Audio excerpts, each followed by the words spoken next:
አሁን ቤታችን ቴሌቪዥን ልናይ ነው፣ ሞባይላችን ቻርጅ ልናደርግ ነው፣ ከጨለማ ወደ ብርሃን ከጭስ ልንላቀቅ ነው። ከዚህ ተሸክሜ እስከ ቴፒ ድረስ 10 ኪሎ ሜትር ወፍጮ የሚያስፈጨው ቴፒ ነበር። ሜጢ ጎደሬ የሚባል 8 ኪሎ ሜትር ነው ተሸክማ ነበር የምንሄደው። አሁን ላይ ይህን ፕሮጀክት ስናጠና ኦልሞስት ወደ 500 ያህል ደንበኞች ሙሉ ክፍያ ከፍለው በመጠባበቅ ላይ ይገኛሉ። ኤሌክትሪክ አገልግሎት ወዲህ ልማት ወዲያ ምቾት ኤሌክትሪክ ስልጣኔ ላንተም ላንቺም ለወገኔ።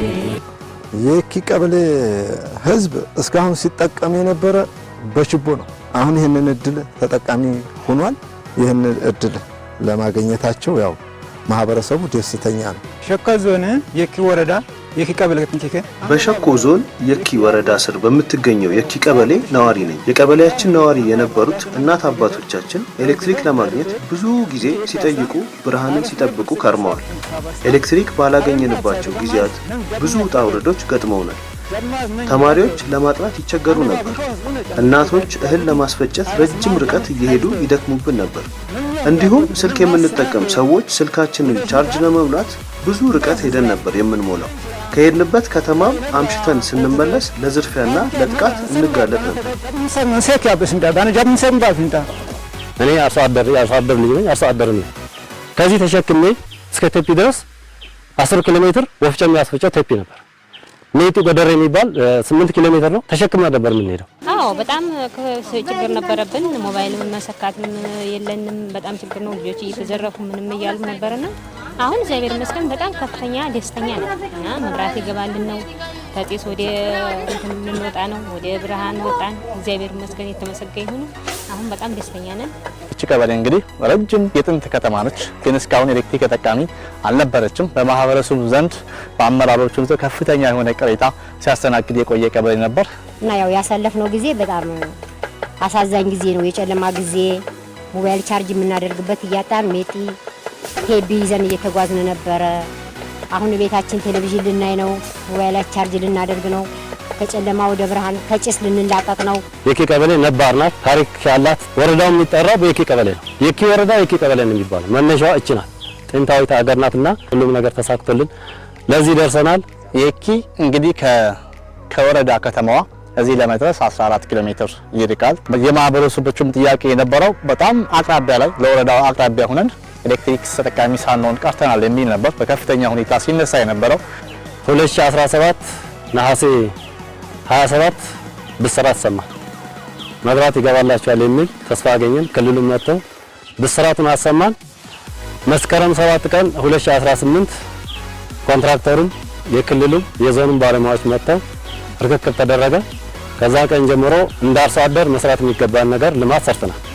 መጀመሪያ ጥናት ስናጠና እስከ 800 ያህል አባወራዎች ይገኛሉ በዚህ ቀበሌ ላይ። እንግዲህ ይህንን ፕሮጀክት ስንሰራ 5 ኪሎ ሜትር መካከለኛ መስመር፣ ዝቅተኛ መስመር 15.5 ኪሎ ሜትር እና ትራንስፎርመር 4 ትራንስፎርመር ያስፈልገው ነበር። አጠቃላይ በብር ስናሰላው 32 ሚሊዮን ብር ኮስት የሚያወጣ ነው ይህ ፕሮጀክት እና ይህንን ፕሮጀክት ወደ ስራ አስገብተን ያው አሁን እንደምታዩት ወደ መጠናቀቁ ደረጃ ላይ ይገኛል ማለት ነው።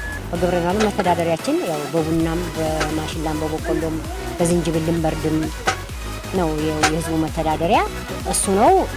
በቃ እኔ እንግዲህ እንደራሴ በጣም ነው ደስታ የሚሰማኝ በበኩሌ በራሴ እና በጣም እጅግ ደስ ይላል። ለረጅም ጊዜ ተሰቃይተንበታል። በመብራቱ በጨለማው የተለያዩ ስራ ይሰሩበታል። ደግሞ በቃ ደካማ ልብስ ማሽን መግዛት ይችላል፣ ብዙ ነገር መግዛት ይችላል። እኔ በበኩሌ ደስተኛ ነኝ። ከቴፒ ከተማ የኪ ቀበሌ 10 ኪሎ ሜትር ርቀት ትገኛለች።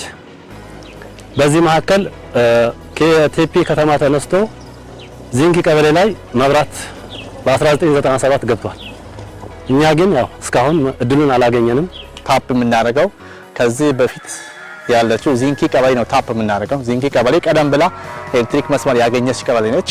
ከሷ ነው ታፕ አድርገን ወደዚህ የምናመጣው። አጠቃላይ 5 ኪሎ ሜትር ያህል ይርቃል። ይህን ለመስራት እንግዲህ ቢሮአችን ካለበት ከደቡብ ምዕራብ እስከዚህ ድረስ 168 ኪሎ ሜትር ርቀት ላይ ትገኛለች። ከወረዳ ከተማው ግን 14 ኪሎ ሜትር ርቀት ላይ የምትገኝ ነች። እግዚአብሔር ይመስገን ይሄ መብራት ከመጣ ወፍጮ ይተከልና እናቶቻችን ከሸክም ይገላገላሉ። እዚህ ይፈጫል፣ እዚህ ይጠቀማል። እናቶቻችን እንጨት ማገዶ በቅርብ ነበር፣ አሁን ርቋል። ማገዶ የለም። ማገዶ ከመጣልን ማገዶ ቆጣቢ ምድጃ ይጠቀማሉ። ጉልበታቸውም አይናቸውም ከጭስ መድከም ይተርፋል የሚል ተስፋ አለኝ። ልጆቻችንም ወጣቶች ወንድሞቻችንም የስራ እድል ይፈጥራል። አሁን ላይ ይህን ፕሮጀክት ስናጠና ኦልሞስት ወደ 500 ያህል ደንበኞች ሙሉ ክፍያ ከፍለው በመተባበቅ ላይ ይገኛሉ። እንደምታዩት የሚቀረን ቶፓውት ብቻ ማሰር ነው። ነገና ከነገ ወዲያ ጨምረው ቆጣቢ ማገናኘት ይጀመራል። ይህ እንግዲህ ፋይዳው በጣም ዘርፈ ብዙ ነው።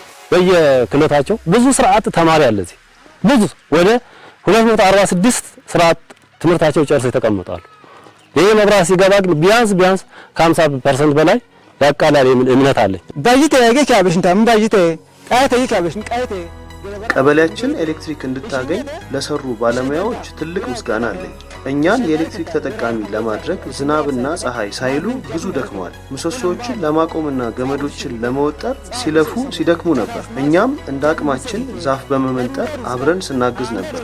ወደፊትም አስፈላጊውን እገዛ ሁሉ ለማድረግ ዝግጁ ነን።